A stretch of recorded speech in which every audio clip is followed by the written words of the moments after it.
Assalamualaikum warahmatullahi wabarakatuh. Innal hamdalillah nahmaduhu wa nasta'inuhu wa nastahdihi wa nastaghfiruh wa na'udzu billahi min shururi anfusina wa min sayyiati a'malina. Man yahdihillahu fala mudilla lahu wa man yudlil fala hadiya lahu. أشهد أن لا إله إلا الله وحده لا شريك له وأشهد أن محمدا عبده ورسوله. اللهم صل وسلم على محمد وعلى آله وصحبه والتابعين بإحسان إلى يوم الدين. أما بعد, Rabbi syarah li sadri, wahai Tuhanku, lapangkanlah dadaku ini, wa yassir li amri, dan permudahkanlah urusanku, wahlul 'uqdatam min lisani, dan uraikanlah kekeluhan lidahku, yafqahu qawli, supaya mereka memahami kata-kataku ini. Rabbi zidni ilma, wahai Tuhanku, tambahkanlah ilmu kepadaku. Allahumma faqihna fid din, ya Allah, kurniakan kepada kami kefahaman tentang agama. Wa 'allimna ta'wil, dan ajarkanlah kepada kami kefahaman mengenai Al-Quran. Wahdinas siratal mustaqim, dan tunjukkan kepada kami jalan Engkau, jalan yang lurus. Amin ya rabbal alamin. Saudara-saudari, sahabat-sahabiah, muslimin muslimat, mudah-mudahan kita semua dirahmati dan diberkati oleh Allah Subhanahu wa taala. Alhamdulillah, segala pujian hanya bagi Allah, dan salawat dan salam ke atas junjungan besar Nabi kita Muhammad sallallahu alaihi wasallam, dan juga ke atas ahli keluarga baginda dan sahabat-sahabat baginda seluruhnya. Sementara kita beriktikaf dalam rumah Allah Subhanahu wa taala ini, saya akan mengemukakan kepada kita semua satu tajuk berkenaan dengan bagaimanakah cara untuk kita mendapat keberkatan untuk diri kita dan harta kita. Bagaimanakah cara, sebagaimana yang dibahaskan oleh para ulama, apa dia kaedah-kaedah ataupun jalan supaya kita ni menjadi manusia yang diberkati oleh Allah Subhanahu wa taala. Macam mana kita nak jadi orang yang diberkati oleh Allah, dan juga harta-harta yang kita ada itu, rumah kita, kenderaan kita, ladang, saham, wang simpanan dan sebagainya, semua harta itu juga termasuk dalam perkara yang diberkati oleh Allah Subhanahu wa taala. Baik, sidang hadirin mukminin, apabila kita bercakap tentang tajuk berkenaan dengan bagaimanakah cara untuk kita mendapat supaya diri kita ini diberkati oleh Allah Subhanahu wa taala, maka yang pertamanya kita perlu tahulah kan, bila kita sebut kata berkat itu apa dia. Dan saya percaya bahawa sebelum ini pun kita pernah bincang berkenaan dengan tajuk tabarruk. Tuan-tuan boleh tengok dalam YouTube, ada kuliah saya khas berkenaan dengan tajuk tabarruk, bagaimana untuk dapat keberkatan. Baik, apabila kita bercakap tentang keberkatan, maka kita perlu melihat perspektif ini berdasarkan kepada Quran dan hadis, sebagaimana yang dibahaskan dan kemudiannya dimu'tamadkan oleh para ulama, para fuqaha. Kita tak mahu kita bincang pasal berkat, pasal hidup kita ni berkat berdasarkan bintang zodiak. Itu tak boleh lah kan, yang tu tak tahu asal usul daripada mana kan.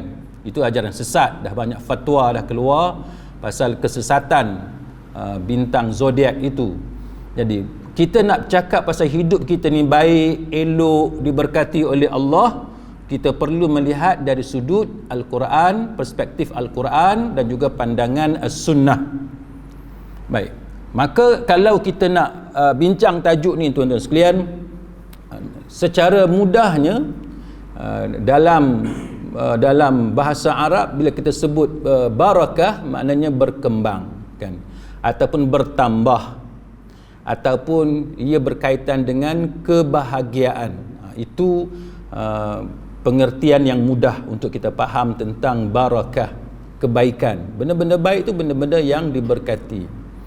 Baik, berkata Al-Imam An-Nawawi rahimahullahu ta'ala, dia kata bila sebut keberkatan kan, asal makna keberkatan tu apa dia? Iaitu kebaikan yang banyak.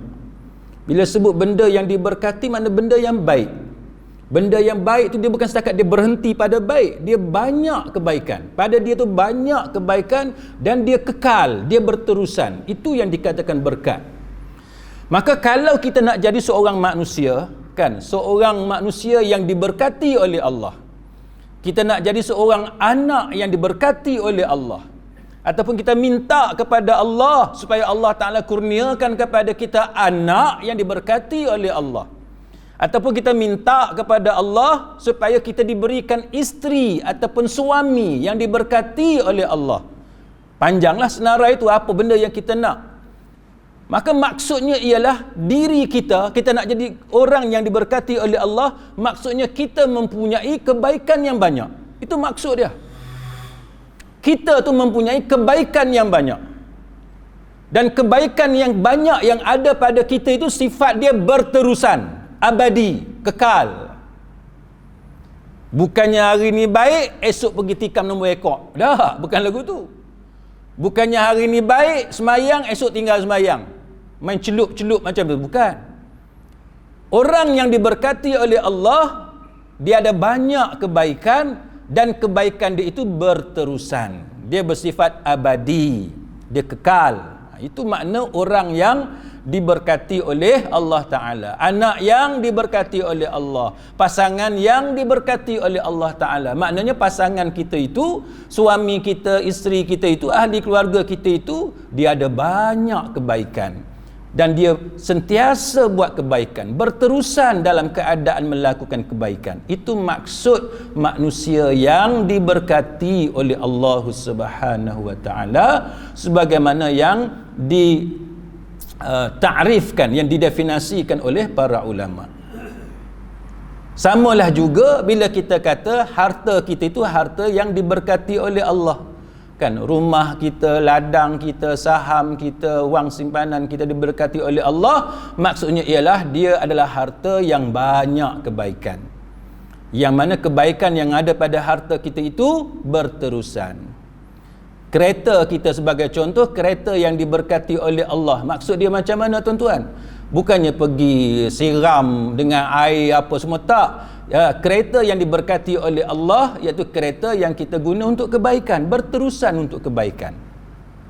Dalam tu kita dengar nasyid, dengar zikir, baca Quran. Kereta kita guna untuk datang mengaji, kuliah, solat berjamaah. Kereta tu kita guna untuk pergi pejabat, cari rezeki, berniaga dan sebagainya, pergi mesyuarat. Itu kereta yang mempunyai kebaikan yang banyak. Kereta yang di dalamnya ada maksiat, lelaki bawa perempuan yang bukan mahram, bukan isteri dia, bukan perempuan yang halal, itu bukan kereta yang diberkati oleh Allah. Duit kita yang banyak dalam akaun, tak kira lah akaun apa sekalipun, yang duit kita yang banyak tu yang kita peroleh dengan cara rasuah, dengan cara tipu orang, penayar orang, pedajar orang, maka itu bukan harta yang diberkati oleh Allah Ta'ala. Dia tidak ada kebaikan. Itu bahasa mudah tuan-tuan sekalian. Maka timbul persoalan, adakah benda yang ada kebaikan lepas tu dia hilang? Ada tak benda yang macam tu? Orang tu orang yang diberkati oleh Allah, kemudian dia hilang keberkatan dia. Boleh jadi tak satu negeri itu diberkati oleh Allah, kemudian dia hilang kebaikan dia, hilang keberkatan daripada Allah? Boleh jadi tak harta kita itu asalnya diberkati oleh Allah, kemudian ianya hilang? Boleh jadi ataupun tidak? Jawapan dia tuan-tuan sekalian, kita kena tengok pandangan berdasarkan Al-Quran. Sebagaimana yang saya sebut tadi, kita tengok Quran, kita tengok sunnah, Dan juga bagaimana ulama membicarakan dalil-dalil tadi. Itu cara yang betul untuk kita melihat tajuk seperti ini, mana-mana tajuk sekalipun, tuan-tuan sekalian. Maka jawapan dia, tuan-tuan sekalian, memang Al-Quran pernah menceritakan kepada kita bahawa ada tempat yang dahulunya Allah Ta'ala memberikan kebaikan yang banyak, keberkatan kepada dia, tapi dengan sebab perangai dia, kejahatan dia, hilang keberkatan itu. Ada. Dia boleh jadi macam tu. Contohnya Quran menceritakan tentang negeri Sabak. Kan? Negeri Sabak. Tuan-tuan tengok dalam surah Sabak ayat yang ke-15. Surah yang ke-34 ayat yang ke-15. Allah Ta'ala menyebut dengan perkataan yang semua kita hafal, saya percaya. Baldatun tayyibatun wa rabbun ghafur. Kan baldatun, negeri, kan baldah. Tayyibah, tayyibatun, negeri yang baik. Dia tempat yang baik, negeri yang baik. Wa rabbun ghafur, dan Tuhanmu Maha Pengampun. Maka ayat ni tuan-tuan, baldatun tayyibatun wa rabbun ghafur. Kita ni tuan-tuan sekalian, bila kita bercakap untuk menegakkan kerajaan Islam, negara yang diberkati, yang diredai oleh Allah Subhanahu wa taala, maka ramailah para penceramah dia baca ayat ni, baldatun tayyibatun wa rabbun ghafur. Tapi tuan-tuan sekalian, para ulama di kalangan mufassirun, ulama-ulama tafsir mengatakan bahawa ayat ini adalah ayat bagaimana Allah Ta'ala menceritakan kepada kita keadaan yang berlaku kepada Sabak sebelum Sabak menerima kehancuran, kemurkaan, azab daripada Allah Subhanahu wa Ta'ala. Allah Ta'ala sebut tentang Sabak ni tuan-tuan sekalian dengan satu istilah yang sangat bagus, kan, sangat baik. Baldatun tayyibatun wa rabbun ghafur. Negeri yang baik dan Tuhanmu Maha Pengampun.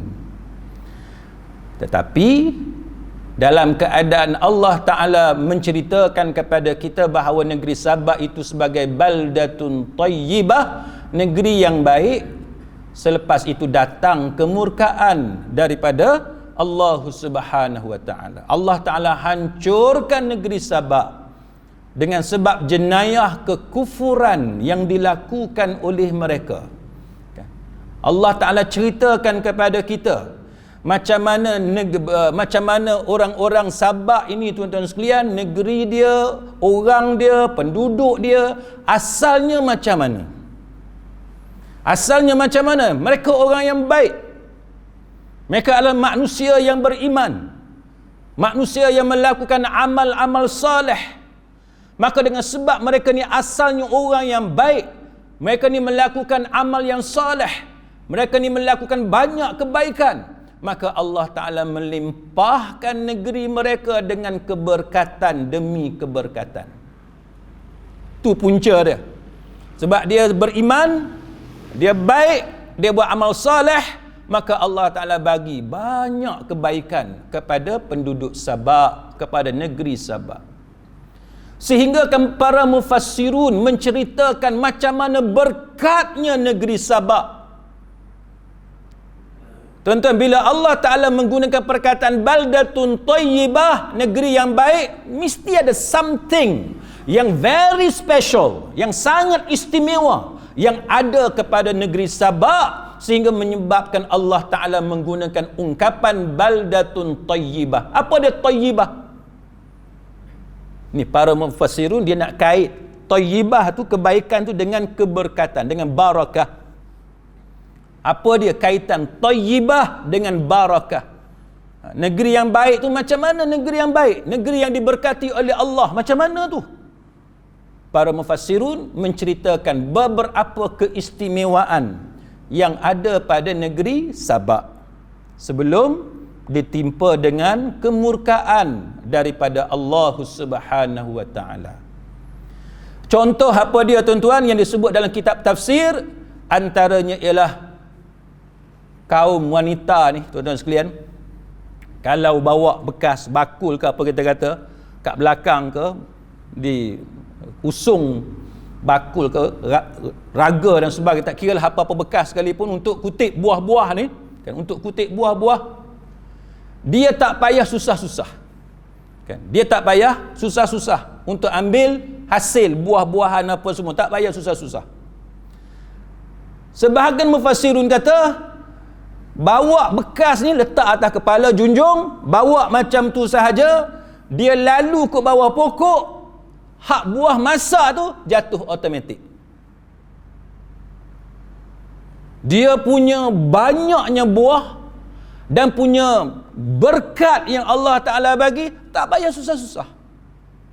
Lalu je ke bawah, hak mana masak jatuh atas ni bekas yang dijunjung oleh kaum wanita Sabak kan. Sebahagian mufassirun bila menceritakan tentang kisah kaum Sabak ni kata apa? Dia kata dia punya buah tu tak payah panjat nak pergi petik tarik turun, tak payah. Dan tidak memerlukan kepada kuli, buruh-buruh, pekerja, tak payah. Dia punya banyaknya hasil yang Allah Ta'ala bagi. Kita tuan-tuan, saya percaya tuan-tuan ada pengalaman pergi kebun buah kan.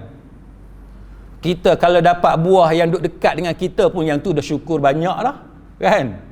Siapa yang ada kebun dia tahulah, kita pergi tu semua dekat dengan kita, tak payah panjat, tak payah tangga, tak payah galah, tak payah apa, cukup dengan angkat tangan, tarik, yang tu pun cukup dah tuan-tuan. Yang tu, rumah saya pun ada kebun, time buah tu banyak tuan-tuan sekalian, kita tak payah dongak tinggi-tinggi, tak payah, depan muka kita itulah buah. Saya balik rumah saya, kampung saya di Kelantan, ambil makan kat situ lah. Yang tu pun tuan-tuan sekalian, banyaknya kebaikan yang Allah Ta'ala bagi kepada kita. Yang tu pun dah banyak dah kebaikan. Tu belum cerita lagi kaum Sabak yang bawa bakul atas kepala, lalu ke bawah pokok, dia jatuh. Punya hebat, banyaknya kebaikan yang Allah Ta'ala bagi kepada kaum Sabak. Manakala ada juga di kalangan para mufassirun, dia cerita dalam kitab-kitab tafsir, negeri Sabak ni dia punya banyak kebaikan sehingga Allah Ta'ala kata baldatun tayyibah. Dia kata lalat pun tak ada, nyamuk pun tak ada. Tuan-tuan duduk Penang ni pernah duduk tak mana-mana kampung ke taman ke rumah siapa-siapa yang nyamuk tak ada, lalat tak ada? Pernah tak? Tak pernah. Saya nak cerita tuan-tuan contoh. Saya duduk England 4 tahun tuan-tuan sekalian. Itu antara contoh tempat saya duduk yang lalat tak ada, nyamuk tak ada. Oh seronok tuan-tuan. Kita biasa kat Malaysia kita ni dengan lalatnya, dengan nyamuk. Tingkap kalau tak tutup maghrib, senja tak tutup, nanti apa ni, nyamuk masuk.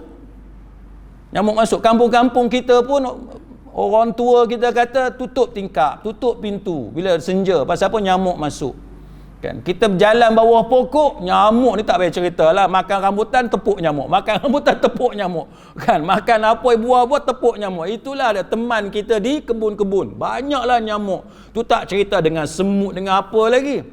Lalat satu hal juga, rumah mana yang dekat dengan tong sampah, lagilah lalat masuk, kena buat jaring untuk halang lalat masuk.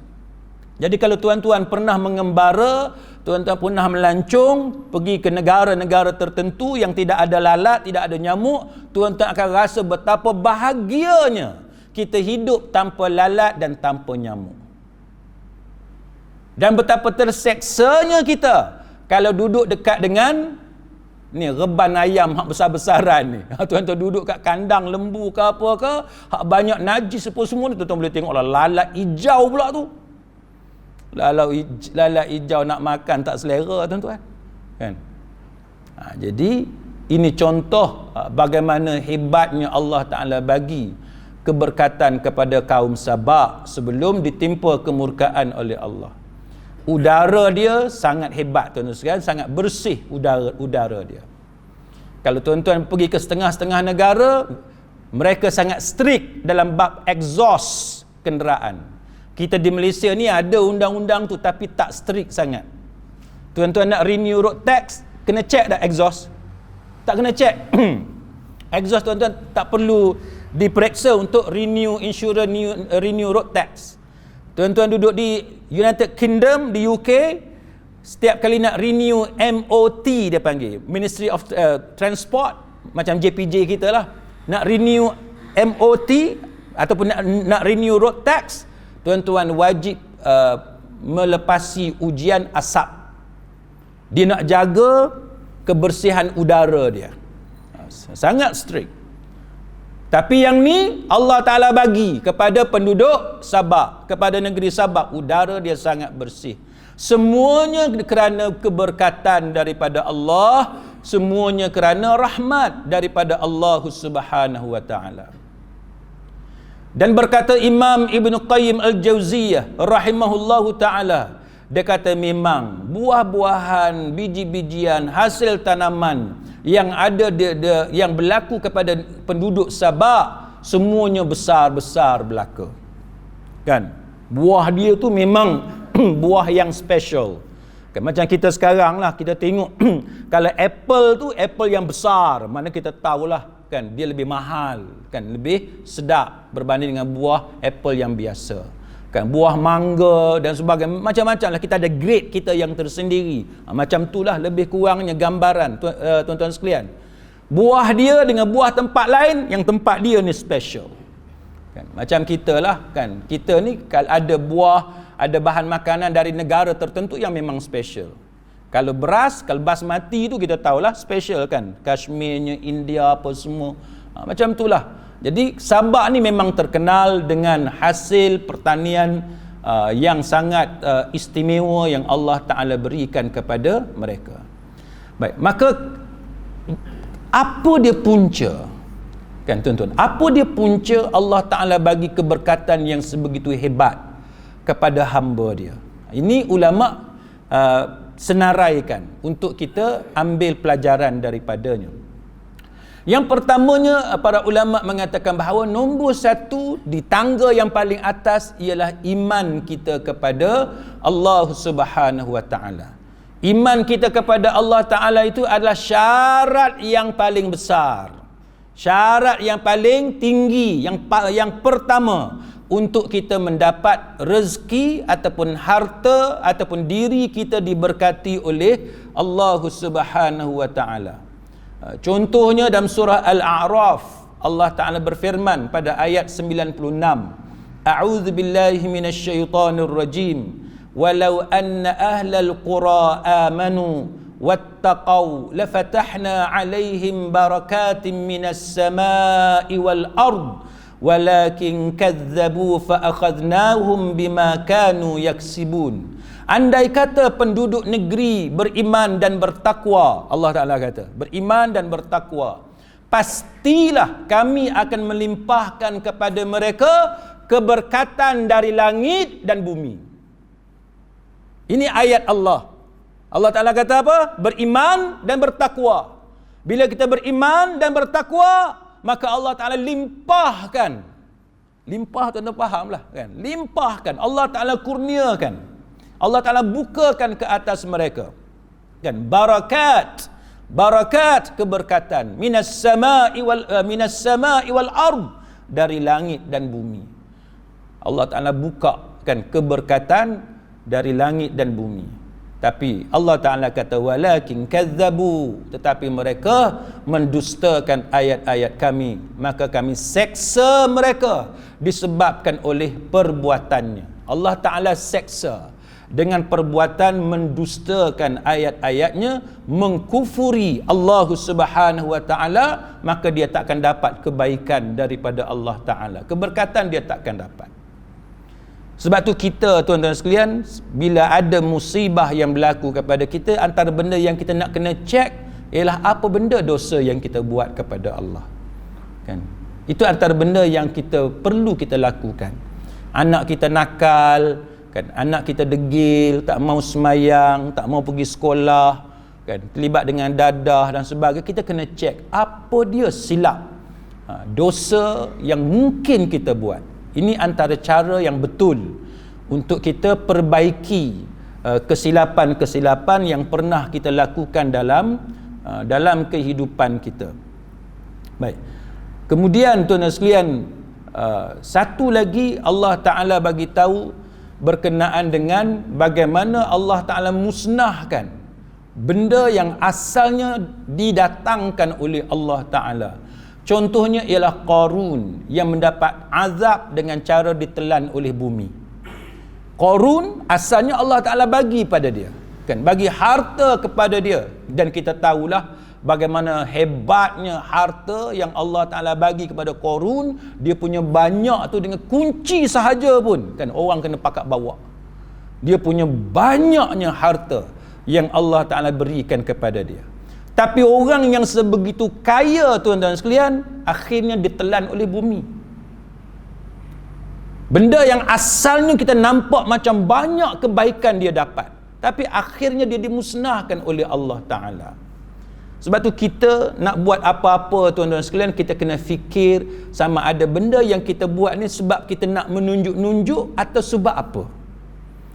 Kita beli kenderaan, kita ada rumah dan sebagainya, kita nak pakai pakaian yang berjenama mahal. Tujuan dia apa? Kalau sebab pakaian tu bagus, kerana sebab kenderaan itu bagus, silakan. Tapi kalau kita pakai harta itu dengan sebab ingin menunjuk-nunjuk, show off, nak belagak, maka itu akan mengundang kemurkaan Allah Ta'ala. Saya pernah cerita kepada tuan-tuan, rasanya bagaimana ada orang kaya, dia buat rumah yang sangat besar, rumah yang sangat besar, duduk 2 orang je, kan, keliling dia rumah orang biasa-biasa. Akhir sekali tak boleh duduk rumah yang besar. Sebab apa? Sebab yang duduknya 2 orang sahaja, anak-anak tak duduk dengan dia. Rumah besar kalau ramai yang tinggal di dalam tu tak apa, tapi kalau kita berdua bertiga sahaja dalam tu dan lebih kepada nak show off, nak tunjuk, nak menunjuk, maka itu akan mengundang kegelisahan bila kita duduk dalam rumah tu. Akhirnya tak boleh duduk dalam rumah yang macam tu, terpaksa jual, kan, terpaksa jual.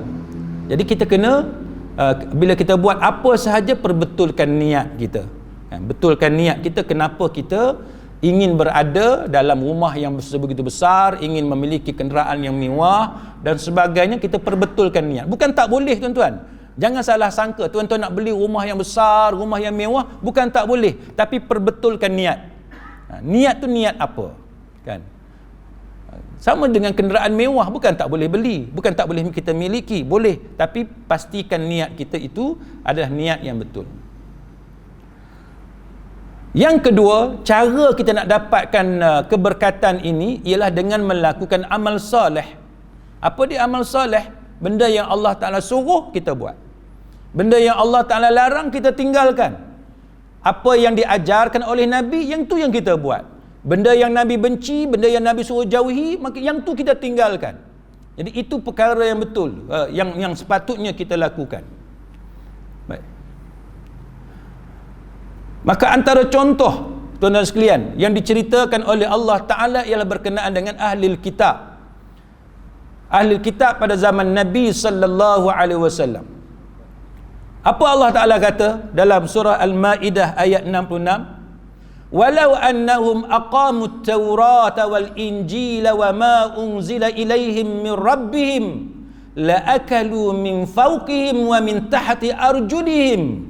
Allah Ta'ala kata, dan sekiranya mereka benar-benar menjalankan Taurat, Injil dan Al-Quran yang diturunkan kepada mereka, nescaya mereka akan dapat makanan dari atas mereka dan dari bawah tapak kaki mereka.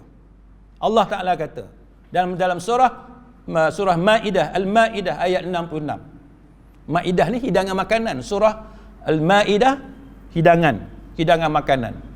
Jadi Allah Ta'ala cerita pasal ahli Taurat, ahli kitab zaman Nabi, geng-geng Taurat, Injil, kan, termasuk Quran. Kalau betul-betul kita laksanakan apa yang diajar dalam Taurat, apa yang diajar dalam Injil, apa yang diajar dalam Al-Quran, Yang Allah Ta'ala kata, wa ma unzila ilaihim min rabbihim, sebagaimana apa yang diturunkan daripada Tuhan mereka, dalam bentuk yang asli itulah, dalam bentuk yang asli. Nescaya mereka akan dapat rezeki makanan mereka itu min fawqihim, daripada atas mereka dan juga daripada bawah kaki mereka. Apa maksud tu? Bila kita beramal dengan kandungan Quran, beramal dengan kandungan Taurat, beramal dengan kandungan Injil, nanti Allah Ta'ala akan bagi rezeki makanan dari atas dan dari bawah. Apa maksud dia? Para mufassirun kata, maksud mendapat makanan dari atas dan dari bawah kaki, maksudnya ialah Allah Ta'ala akan bagi rezeki yang sangat banyak dari langit dan dari bumi, sehingga mereka akan cukup dengan apa yang diberikan oleh Allah Ta'ala. Dan kebaikan yang Allah Ta'ala bagi itu banyak, tanpa kita perlu bersusah payah, tanpa kita perlu terpaksa letih, bersusah payah sampai sakit dan sebagainya untuk mendapatkan rezeki. Sebab apa? Sebab apabila kita mendapat rezeki seperti ini, maka hidup kita tenang tenteram. Ada orang, tuan-tuan sekalian, gaji banyak. Ada orang gaji banyak.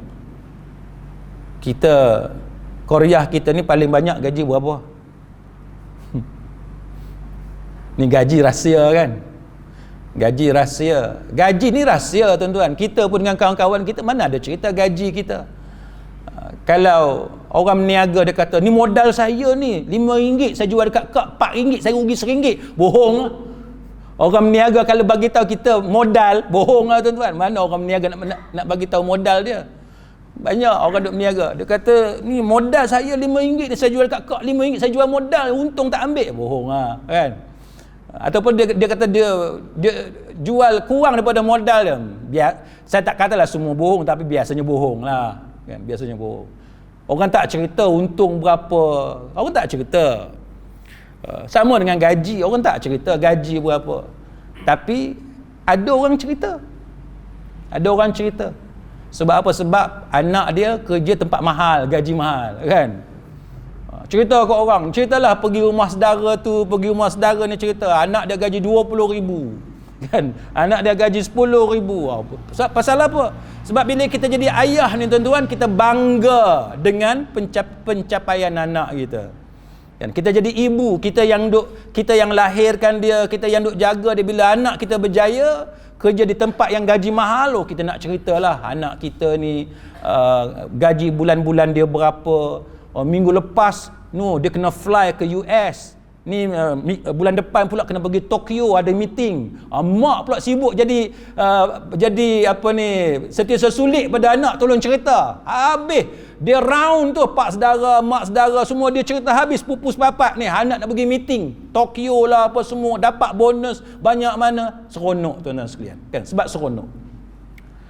Baik, tapi tuan-tuan sekalian, realiti dalam masyarakat kita, siapa nak bagi kita gaji banyak kalau mereka tidak memerah segala apa yang kita ada?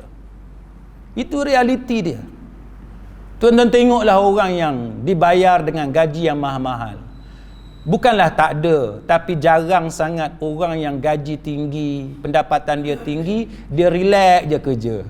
Masuk pejabat pukul 9, keluar pukul 5. Ada gaji mahal, masuk pukul 9, keluar pukul 5. Main WhatsApp daripada pagi sampai tengah hari, break lunch sekejap, sambung lagi main WhatsApp. Mana ada? Tak ada. Orang yang gaji mahal, kebanyakannya sibuk, terlalu sibuk. Ada masa sampai terpaksa tinggal anak di rumah, tak sempat nak hantar ke sekolah. Ada kawan saya yang macam tu kan. Ada masa sampai anak tak pergi sekolah sebab ada meeting di situ, meeting di sini dan sebagainya. Macam-macam lah. Tapi ada juga orang yang bernasib baik, gaji dia tinggi, tapi kerja dia relax. Tapi jaranglah kita nak jumpa hak macam tu. Setengah-setengah tu gaji dia tinggi, akhirnya depression. Gaji tinggi, pangkat tinggi, setiap hari nak kena telan ubat yang berkaitan dengan keadaan mental kan, nak kena tenangkan, sampai dalam sebab stres yang teramat. Saya tahu ada satu orang yang pakar dalam satu bidang, tuan-tuan sekalian, pendapatan dia hampir mencecah RM100,000 sebulan. Kan, RM100,000. AJK kita ada yang gaji RM100,000, kan? Gaji hampir RM100,000 sebulan. Tapi setiap hari kena telan ubat yang berkaitan dengan keadaan mental dia. Jadi itu satu contoh menunjukkan kepada kita bahawa mencari kekayaan bukan satu benda yang mudah. Tuan-tuan berniaga ke, tuan-tuan makan gaji ke, nak dapatkan income, pendapatan yang banyak setiap bulan bukan satu benda yang mudah. Ramai orang terpaksa berhadapan dengan perceraian, keretakan rumah tangga, anak-anak terbiar, kan, sebab ayah terlalu sibuk. Sebab tu saya sendiri, tuan-tuan, sangat takut dengan keadaan ini. Saya sendiri pun boleh kata sibuk. Setiap malam tak ada di rumah. Kan, setiap malam pergi ke masjid mengajar orang, menyampaikan kuliah. Anak sendiri macam mana? Tu kita tak cerita orang lain yang pangkat besar-besar yang lagi sibuk daripada kita. Kan, tak sempat nak tengok anak semayang ke, anak baca Quran ke, anak dah pandai baca doa apa, zikir apa dah pandai, ataupun macam mana. Bukan satu benda yang mudah. Sebab itu para ulama menceritakan bagaimana mereka ini Allah Ta'ala bagi rezeki dari atas dan dari bawah dengan maksud tidak perlu bersusah payah. Kan, tidak perlu bersusah payah. Jadi kita nak sangat rezeki yang dapat kepada kita, yang mana rezeki itu banyak dalam keadaan kita tidak perlu bersusah payah sampai jiwa kita tertekan dan sebagainya. Selain daripada itu, tuan-tuan sekalian, sebahagian ulama mengatakan bahawa makanan yang basi, daging yang busuk, dia boleh berlaku akibat daripada tidak ada keberkatan daripada Allah Subhanahu wa taala. Ada makanan yang membusuk, makanan yang rosak kerana tidak ada keberkatan daripada Allah Ta'ala. Contohnya disebutkan dalam hadis muttafaqun alaih, hadis Bukhari dan Muslim, yang mana Rasulullah sallallahu alaihi wasallam menceritakan tentang kederhakaan Bani Israel kepada Allah Subhanahu wa taala. Allah Taala balas macam mana, tuan-tuan? Allah Taala balas, Nabi kata laula banu Israel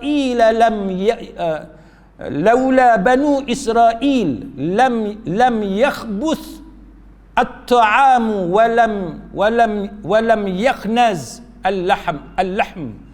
Hadis muttafaqun alaih. Nabi kata seandainya kalau bukan kerana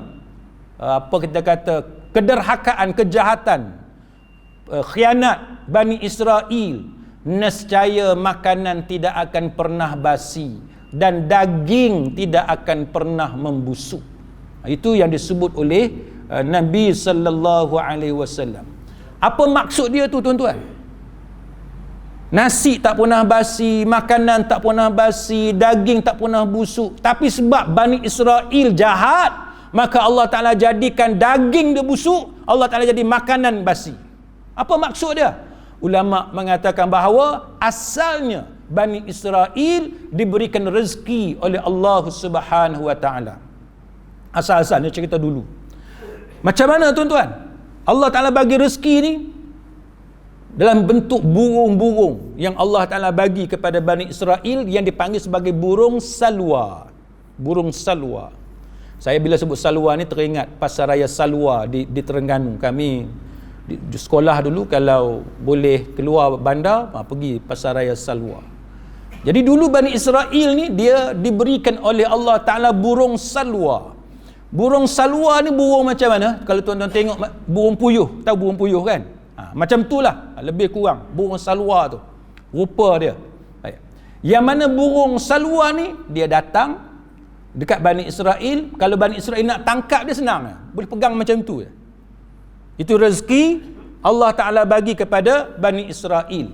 Setiap pagi burung salwa ni datang, hak macam burung puyuh ni, pegang dapat tangkap, pegang dapat tangkap. Tapi dia ada pantang larang dia. Pantang larang dia ialah Bani Israel dilarang daripada simpan daging burung tu. Nak makan, tangkap hak mana nak makan. Burung salwa ini. Nak makan, tangkap, ambil setakat mana yang nak makan. Jangan ambil lebih. Jangan tamak. Jangan tamak. Nak makan seekor sebagai contoh, jangan pergi ambil 5 ekor. Tu maksud dia lah. Kan, untuk mudah kita faham. Baik. Maka apa yang berlaku? Bani Israel ini melanggar perintah Allah Ta'ala. Dia macam cerita golongan hari Sabtu tu. Macam itulah cerita dia. Nak tangkap ikan, tangkaplah mana-mana hari kecuali hari Sabtu sahaja. Macam itulah cerita dia. Baik, apa yang berlaku tuan-tuan sekalian? Mereka melanggar perintah ini dan mengambil daging burung salwa itu lebih daripada keperluan dia. Akhirnya Allah Ta'ala melaknat, Allah Ta'ala turunkan kemurkaan kepada Bani Israel sehingga habis makanan mereka itu membusuk, menjadi basi dan sebagainya kerana tamak. Kita pun macam tu tuan-tuan. Takkan kita nak kaya seorang-seorang. Bisnes kita maju, share lah dengan pekerja kita, dengan staff kita, bonus dia apa semua. Jangan kita je yang ambil semua, yang staff gaji pun potong, bonus pun tak bagi, sedangkan pendapatan syarikat meningkat. Ada 1-2 company, saya jumpa kawan saya, kenalan saya, duk cerita bagaimana company mereka dalam keadaan PKP, company lain merudum, perniagaan lain rugi, tapi company mereka berlipat kali ganda untung. Ada. Tapi staff kebajikan diabaikan. Gaji potong, cari alasan nak buang pekerja. Punya tamak tuan-tuan sekalian, tamak.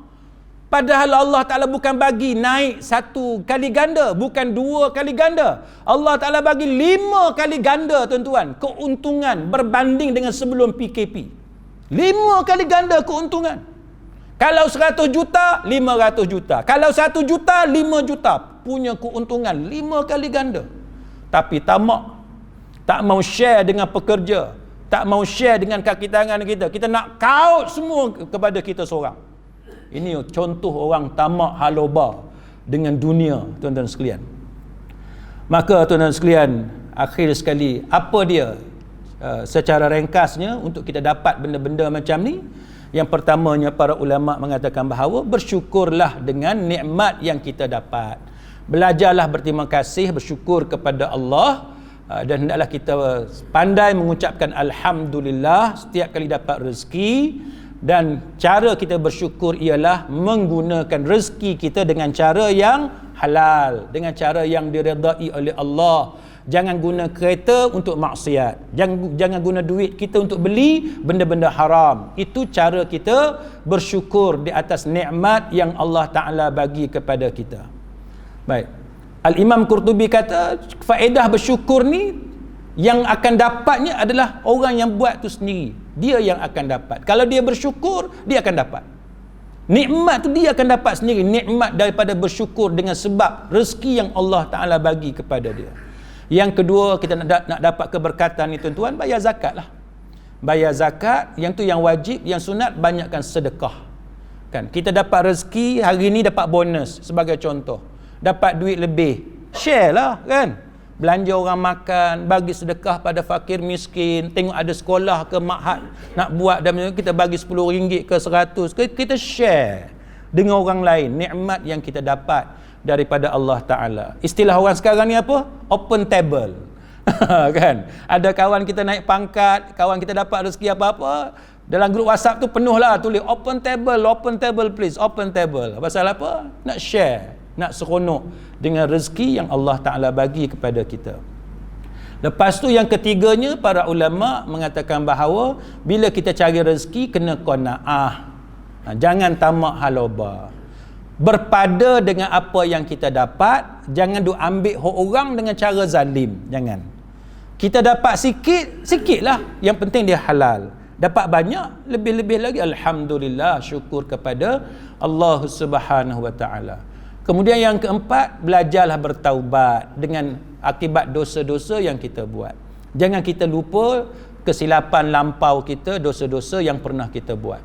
Yang kelimanya tuan-tuan, nak dapat berkat ni kita sambung silaturrahim. Kan? Pergilah ziarah bapa saudara kita, mak saudara kita yang sakit ke, yang lama tak jumpa ke, yang jauh dah berapa tahun tak jumpa, kita sambung balik tali silaturrahim. Jumpa dia orang, bawalah hadiah.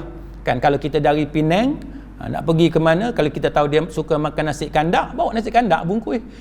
Kan, kuah banjir 10 bungkus. Mamu tanya apa nak pergi mana 10 bungkus? Nak pergi jauh jumpa. Kan, dengan tok yang lama tak jumpa, pak saudara yang lama tak jumpa, bawalah apa-apa buah tangan yang dia sukalah. Jangan yang kita suka. Ni kita suka belanja orang benda kita suka, yang kawan tu tak suka. Saya kena berapa kali lah pergi Kuala Lumpur ni, kawan-kawan ni nanti kawan saya tengok live ni dia marah kat saya pula. Dia kata jom kita pergi makan ni, aku belanja kau, dia kata tempat best.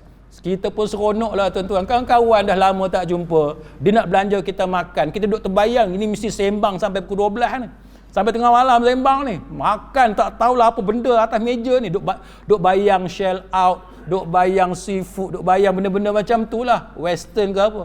Rupa-rupanya dia nak jamu kita perut, dia suka makan perut, dia jamu saya perut. Yang saya tak suka makan perut, saya kata. Saya ambil lah seketul, tengok dia, saya tak larat dah tuan-tuan, rasa semacam dah ni, ambil juga seketul, tak boleh pi tuan-tuan. Kita jenis tak makan, kawan kita 2-3 orang tu dia makan tak pandang kita, tak pandang, dia makan, dia enjoy sungguh. Rupa-rupanya yang 2-3 orang ni memang suka sangat makan perut. Jadi dia pergi satu tempat ni yang memang terkenal dengan apa, saya tak tahulah apa benda dia panggil, tapi perut lah, perut. Kita tengok perut, Allah. Satu lagi lidah tuan-tuan. Allah, saya tengok lidah dengan perut, memang mimpi ngeri saya malam tu. tapi mungkin dia tak tahulah, dia ingat kita suka kan. Tapi itulah contoh, kita nak bagi hadiah pada orang, bawa benda yang dia suka. Jangan kita bawa benda yang kita suka, bawa benda yang dia suka. Lepas tu para ulama kata cari rezeki dengan cara yang halal, itu antara cara dia. Pastikan tak terlibat dengan riba dan sebagainya. Dan banyak lagi lah perkara-perkara lain, antaranya ialah mulakan bekerja pada waktu pagi. Jangan sia-siakan waktu pagi. Ni pagi tidur, kan pagi melepak, tengah hari baru nak buat kerja. Itu dia susah nak dapat keberkatan daripada Allah Subhanahu Wa Taala. Jadi mudah-mudahan kita dikurniakan keberkatan yang banyak oleh Allah Subhanahu Wa Taala, insya-Allah. Keberkatan pada diri kita, keberkatan pada rumah tangga kita, keluarga kita, harta kita semua. Mudah-mudahan dengan keberkatan itu, kebaikan yang banyak daripada Allah membahagiakan kita di dunia dan juga di hari akhirat. Amin ya rabbal alamin. Wallahu a'lam. Aqulu qawli hadza wa astaghfirullahal azim li wa lakum. Wassalamu alaikum warahmatullahi wabarakatuh. Subhanakallahumma wa bihamdik asyhadu an la ilaha illa anta astaghfiruka